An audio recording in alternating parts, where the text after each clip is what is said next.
தாமிரபரணி வெள்ளப்பெருக்கால் வெற்றிலை கொடிகள் சேதம். 90% வெற்றிலை கொடிகள் அழுகிவிட்டதாக விவசாயிகள் வேதனை. தூத்துக்குடியில் மழை வெள்ள பாதிப்புகளுக்கு பின்பு கடந்த 2 வாரங்களுக்கு பின்பு பள்ளிகள் திறப்பு.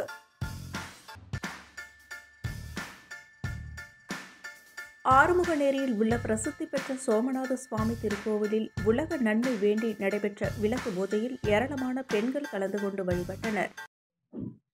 தாமிரபரணி வெள்ளப்பெருக்கால் வெற்றிலை கொடிகள் சேதம். 90% வெற்றிலை கொடிகள் அழுகிவிட்டதாக விவசாயிகள் வேதனை. வெற்றிலை கொடிக்காலில் பல வகை உண்டு. நாடு, சிராமணி, கற்பூரவள்ளி, வெள்ளையரு போன்ற வகைகள் உள்ளன. இப்பகுதியில் நாட்டு வெற்றிலை மட்டுமே அதிகம் விளைச்சல் தரும். தற்காலத்தில் வெற்றிலை பயன்பாடு மிகவும் குறைந்துவிட்டது. விசேஷங்களில் தாம்பூலமாகவும் பூஜைகளில் மட்டுமே பயன்படுத்தப்படுகிறது. முந்தைய காலத்தில் பலர் வெற்றிலையினை சுவைத்தது போல தற்காலத்தில் அதிகம் பயன்படுத்துவதும் இல்லை. இதனால் விவசாயம் சுருங்கி வெற்றிலை விவசாயிகளின் நிலைமை மோசமாக உள்ளது. இந்த விவசாயத்தில் செலவுக்கேற்ற வருமானமும் கிடைப்பதே பெரும்பாடாக இருக்கின்றது. இதன் காரணமாக பரம்பரையாக கொடிக்கால் விவசாயம் செய்து வந்த பலர் அதனை விட்டுவிட்டு நெல், வாழை சாகுபடிக்கு மாறிவிட்டனர். தூத்துக்குடி மாவட்டத்தில் பெய்த கனமழையால் பல்லாயிரக்கணக்கான பொதுமக்களின் வாழ்க்கையினை புரட்டி போட்டுள்ளது. தாமிரபரணி ஆற்றில் ஏற்பட்ட வெள்ளப்பெருக்கு காரணமாக திருச்செந்தூர் அருகே உள்ள ஆத்தூர் பகுதியில் வெற்றிலை கொடிகள் அழுகி வருகின்றன. இதனால் விவசாயிகள் வேதனையடைந்துள்ளனர்.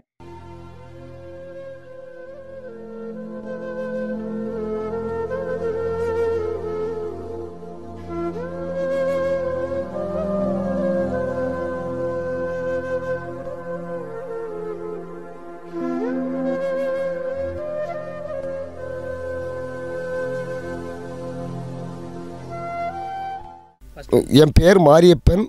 தெக்காத்தூர் வெத்தலை சங்கத்தின் சார்பாக நான் பேசுகிறேன். அடுத்தாக்கில் இந்த கொடிக்கால் ஒரு சின்ன குழந்தை பிறந்த உடனே எந்த அளவுக்கு நம்ம வளர்ப்போமோ அந்த அளவுக்கு வளர்த்து கொண்டுட்டு வரும்போது சுரட்ட விழும். அதுக்கு மருந்து அடிப்போம், எல்லாம் செய்வோம். அந்த அளவுக்கு மருந்து எல்லாம் அடித்து டானிக்கு இன்றைக்கி எல்லாம் அடித்து உண்டு பண்ணி கொண்டுட்டு வந்தோம். 1.5 வருஷமாக அந்த கொடிக்கால் நாங்கள் வளர்த்து கொண்டு வந்தோம். இது வரைக்கும் முதலீடு ஒரு ஏக்கருக்கு கிட்டத்தட்ட 10 லட்சம், 10,000, 20,000, 30,000 நாங்கள் செலவழிச்சிருக்கோம். ஆனால் இப்போ வருமானம் வரக்கூடிய டயத்தில் வெள்ளம் பூராமே பாதிச்சு பூரா அழுகி போச்சு. கொடி பூரா அழுகி அப்படி பட்டு போச்சு. இது வரைக்கும் விவசாயிகளும் போய் சொல்லி முடிஞ்சுது. கூலி வேலை பார்க்குற ஆளுக்கும் தொழில் இல்லாமல் இந்த ஏரியாவில் கிட்டத்தட்ட ஒரு 5,000 குடும்பம் இங்கே சங்கடப்பட்டுக்கிட்டு இருக்காங்க. வேலையும் கிடையாது. விவசாயிகளுக்கு முதல் போட்ட ஆளுகளுக்கு முதலும் போச்சு, எல்லாம் போச்சு. மேலத்தூர், ஆத்தூர், வெள்ளக்கோவில், கீரனூர், குமரிக்காடு, ஏரல், சேந்தமங்கலம் போன்ற கிராமங்களைச் சேர்ந்த சுமார் 10,000 குடும்பங்கள் 1000 ஏக்கர் நிலப்பரப்பில் வெற்றிலைகளை பயிரிட்டு சில நாட்களுக்கு முன்பு பெய்த கனமழையால் வெற்றிலை கொடிக்கால்களை வெள்ள நீர் சூழ்ந்து கொண்டதால் 90% கொடிகள் அழுகிவிட்டதாக விவசாயிகள் வேதனை தெரிவிக்கின்றனர். பெரும் மழை பேரிடரால் வெற்றிலை விவசாயிகளுக்கு ஏற்பட்டுள்ள இழப்பு ஈடுகட்டும் விதமாக நிவாரணத் தொகை, புதிய வெற்றிலை கொடிகளை வாங்குவதற்கான வட்டியில்லா மானியத்தை போன்றவற்றை வழங்க வேண்டும் என்று அரசிற்கு அவர்கள் கோரிக்கை விடுத்துள்ளனர். இந்த வருஷம் இப்போ தான் 3-4 மாதம் சீசன் இப்போ தான் ஆரம்பம் எங்களுக்கு விலைவாசி வர்றதுக்கு. இந்த நேரம் எங்களுக்கு தண்ணி ஒரு வாரமாக பட்டத்தில் மேலே ஏறி அப்படியே அழுகி போச்சு. ஆனால் நாங்கள் நிறைய அதிகாரிகள், எம்எல்ஏவும் வரல, மந்திரியும் பார்க்கல, அதிகாரியும் வரல. நாங்கள் இப்போ இதை யார்கிட்ட தான் எங்கள் சொல்லி எங்கள் குறைய முறையிடுன்னு எங்களுக்கே தெரியல. யாரும் வரலன்னா எங்களால் இது அடுத்த தொழில் பண்ணுறதுக்கு எங்களுக்கு முதல்ல ஒரு 100 ரூபா இல்லாமல் இருக்கோம் சூழ்நிலை நாங்கள் இருக்கோம். அதனால் என்ன செய்யணும், இதான் கவர்மெண்ட் தான் எங்களை ஒரு தொழில் பண்ணுறதுக்கு ஊக்கத்தையும் கொடுக்கணும். இந்த தொழிலை நம்பி 5,000 குடும்பங்கள் ஆத்தூரில் வாழ்ந்துக்கிட்டு இருக்காங்க. கூலி வேலைக்கும் போகிற ஆட்களும் இருக்காங்க.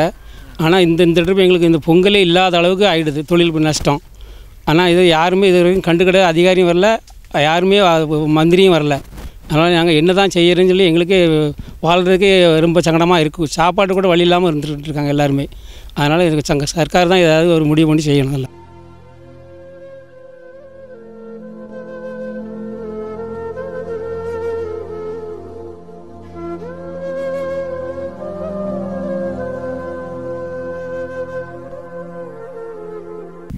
ஆத்தூர் கொழுவைநல்லூர் கிராமத்தில் இருந்து வரோம். நாங்கள் கொடிக்காலை நம்பி தான் நாங்கள் இருக்கோம். எல்லாருமே 1000 பேர்கிட்ட இப்போ வீட்டோட தான் கிடக்கும். இந்த வெள்ள சேதத்தினால வேலை வெட்டியே கிடையாது. லோனு எங்களால் கட்ட முடியலை. அரசாங்கம் அதனால் எங்களுக்கு ஏதாவது ஒரு நிவாரணம் வழங்கணும்.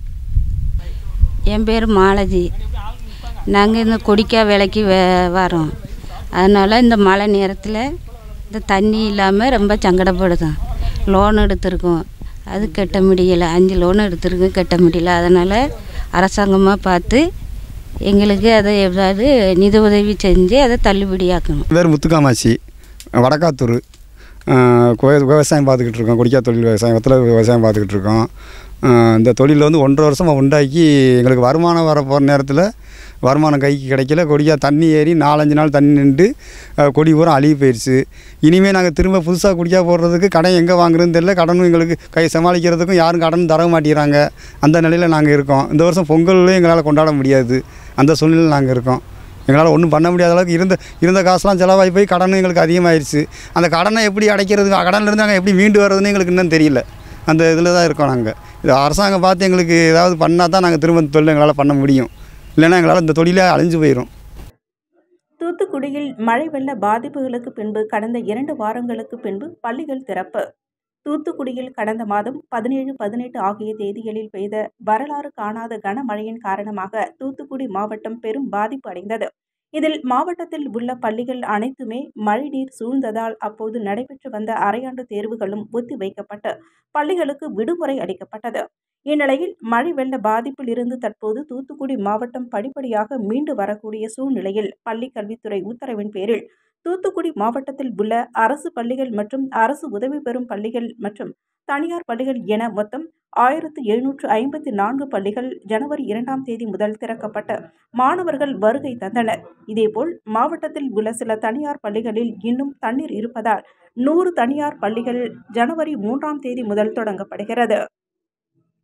தூத்துக்குடி மாநகர பகுதியில் உள்ள சீவா அரசு மேல்நிலைப் பள்ளியில் இன்னும் மழைநீர் வடியாமல் இருப்பதால் ஜனவரி 2ஆம் தேதி 10, 11, 12 ஆகிய வகுப்புகள் மட்டும் தொடங்கப்பட்டுள்ளது. மீதமுள்ள கல்விக்கூடங்கள் ஜனவரி 3ஆம் தேதி முதல் திறக்கப்படுகிறது. 15 நாட்களுக்கு பின்பு பள்ளிகள் தொடங்கி ஜனவரி 3ஆம் தேதி முதல் விடுபட்ட அரையாண்டு தேர்வுகள் நடைபெற இருப்பதால் தாங்கள் எங்கள் பகுதிகளில் தேங்கி இருக்கக்கூடிய மழைநீரை கடந்து மிகவும் சிரமப்பட்டு பள்ளிகளுக்கு வருகிறோம் என மாணவர்கள் கூறுகின்றனர்.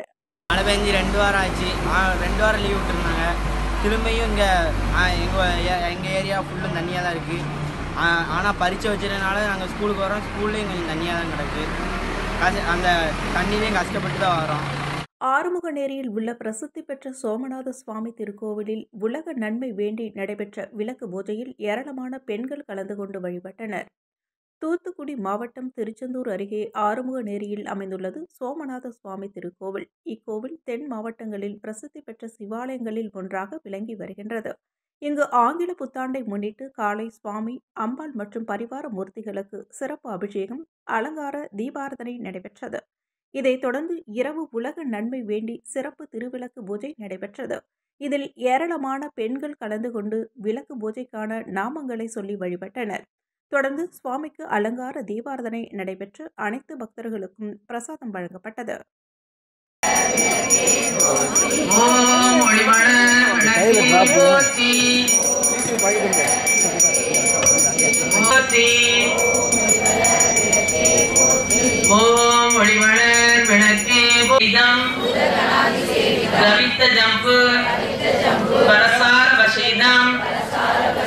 உமாசுதம் சோக விநாச காரணம்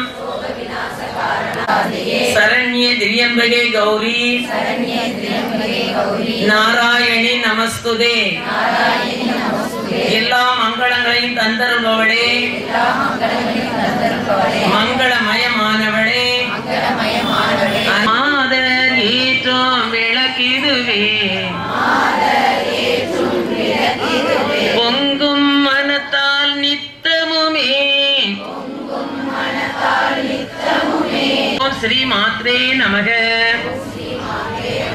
ஓம் சர்வவர்ண பூஷிதாயை நமக. ஓம் மகாசக்தியை நமக. ஜோதினி அனைத்திலும் ஜோதினி, எங்களுள் ஜோதினி, ஈஸ்வர ஜோதினி, கங்கிலா ஜோதினி, கற்பூர ஜோதியே. கற்பூரத்தை தொட்டு கண்ணிலும் தலையிலும் நெஞ்சிலும் வைத்துக் கொள்ள வேண்டும். மங்களம் பாடணும்.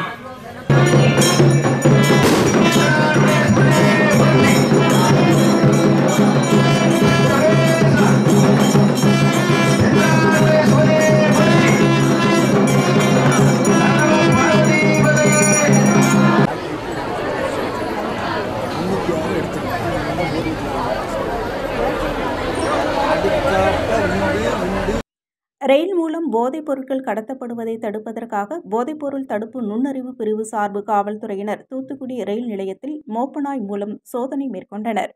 தமிழகத்தில் வெளி மாநிலங்களில் இருந்து வரக்கூடிய ரயில் மூலம் கஞ்சா உள்ளிட்ட பல்வேறு போதைப் பொருட்கள் கடத்தப்படுவதாக வந்த புகாரை தொடர்ந்து போதைப்பொருள் தடுப்பு நுண்ணறிவு பிரிவு எஸ்பி ஜான்சன் உத்தரவின் பேரில் போதைப்பொருள் தடுப்பு நுண்ணறிவு பிரிவு காவல்துறையினர் ரயில் நிலையங்களில் போதைப்பொருள் தடுப்பதற்கான பல்வேறு சோதனைகளை மேற்கொண்டு வருகின்றனர். இதைத் தொடர்ந்து ஜனவரி 2ஆம் தேதி மைசூரில் இருந்து தூத்துக்குடி வந்த பயணிகள் ரயிலில் போதைப்பொருட்கள் தடுப்பு நுண்ணறிவு பிரிவு காவல்துறையினர் மோப்பநாய் அர்ஜின் மூலம் ரயில் நிலையம் அங்கு வைக்கப்பட்டிருந்த சரக்கு பார்சல்கள் மற்றும் ரயில் பெட்டி உள்ளே சென்று போதைப் பொருட்கள் ஏதேனும் கடத்தி வரப்பட்டுள்ளதா என சோதனை மேற்கொண்டனர். இந்த சோதனையில் ஈடுபட்ட போதைப்பொருள் தடுப்பு நுண்ணறிவு பிரிவு காவல்துறையினர் இந்த சோதனை ரயில் நிலையம் மற்றும் ரயில் பெட்டிகளில் தொடர்ந்து நடைபெறும் என தெரிவித்தனர்.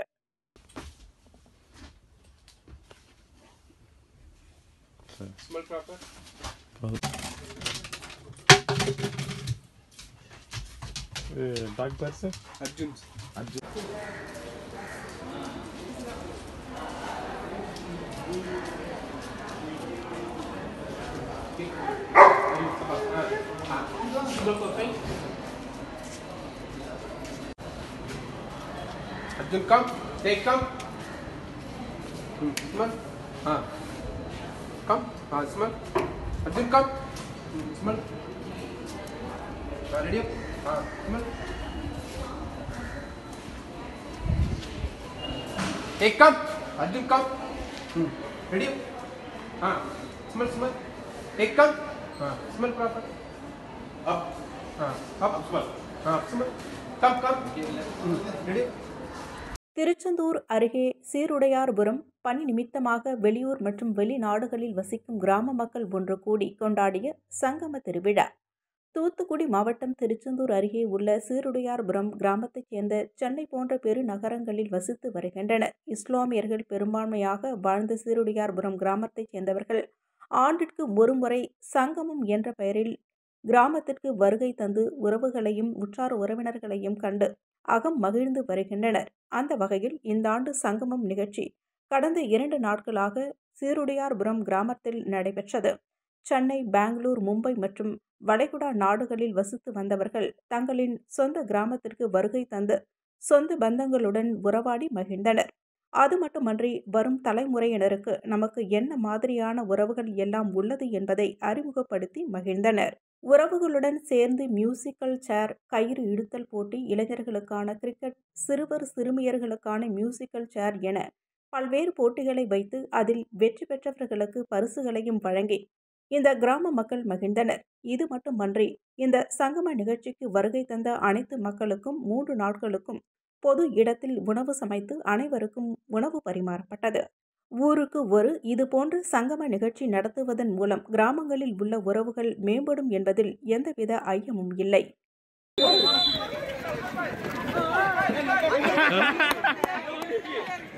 போற மக்கள், ஊருக்கு போற மக்கள் வந்து வாங்கிட்டு போயிருக்காங்க.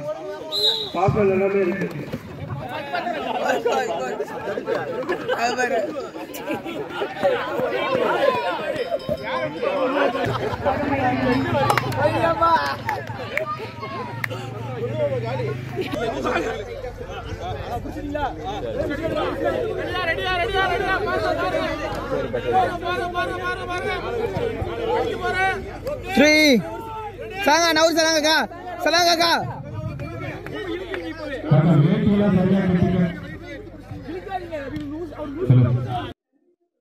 பன்னிரண்டு அம்ச கோரிக்கைகளை நிறைவேற்ற வலியுறுத்தி தூத்துக்குடியில் அண்ணா தொழிற்சங்க போக்குவரத்து தொழிலாளர்கள் ஆர்ப்பாட்டம். அண்ணா தொழிற்சங்க பேரவை மற்றும் கூட்டமைப்பு சங்கங்கள் சார்பில் கண்டன ஆர்ப்பாட்டம் நடைபெற்றது. கண்டன ஆர்ப்பாட்டத்திற்கு மண்டல செயலாளர் கல்விக்குமார் ஆகியோர் தலைமை தாங்கினர். சிறப்பு அழைப்பாளராக அண்ணா தொழிற்சங்க பேரவை பொருளாளர் அப்துல் ஹமீது கலந்து கொண்டார். இதில் 15வது ஓய்வூதிய ஒப்பந்த பேச்சுவார்த்தையினை விரைந்து முடிக்கவும், ஓய்வு பெற்ற தொழிலாளர்களுக்கு நிலுவையில் உள்ள டிஏவை உடனடியாக வழங்கிடவும், பழைய ஓய்வூதிய திட்டத்தை உடனடியாக அமல்படுத்த வேண்டியும், போக்குவரத்து தொழிலாளர்களை அரசு ஊழியர்களாக்கி உடனடியாக ஆணை வெளியிட வேண்டும் என்பன உள்ளிட்ட 12 அம்ச கோரிக்கைகளை நிறைவேற்ற வலியுறுத்தி தூத்துக்குடியில் தமிழ்நாடு அரசு போக்குவரத்து கழக மண்டல அலுவலக நகர பணிமனை முன்பு மாபெரும் கண்டன ஆர்ப்பாட்டம் நடைபெற்றது. இதில் கலந்து கொண்ட போக்குவரத்து தொழிலாளர்கள் 12 அம்ச கோரிக்கைகளை உடனடியாக நிறைவேற்றாத திராவிட முன்னேற்ற கழக அரசிற்கு எதிராக கண்டன கோஷங்களை எழுப்பினார்கள். இதில் அண்ணா தொழிற்சங்க செயலாளர் டேக் ராஜா, வடக்கு மாவட்ட துணை செயலாளர் கப்பல் ராஜன், மண்டல பொருளாளர் லட்சுமணகுமார், மண்டல இணை செயலாளர்கள் லட்சுமணன், மண்டல துணைத் தலைவர் பார்வதி உள்ளிட்ட தூத்துக்குடி நகர, புறநகர், ஸ்ரீவைகுண்டம், திருச்செந்தூர், கோவில்பட்டி, விளாத்திக்குளம் ஆகிய பணிமனை நிர்வாகிகள், உறுப்பினர்கள் மற்றும் ஓய்வு பெற்ற போக்குவரத்து தொழிலாளர்கள் என பலரும் கலந்து கொண்டனர்.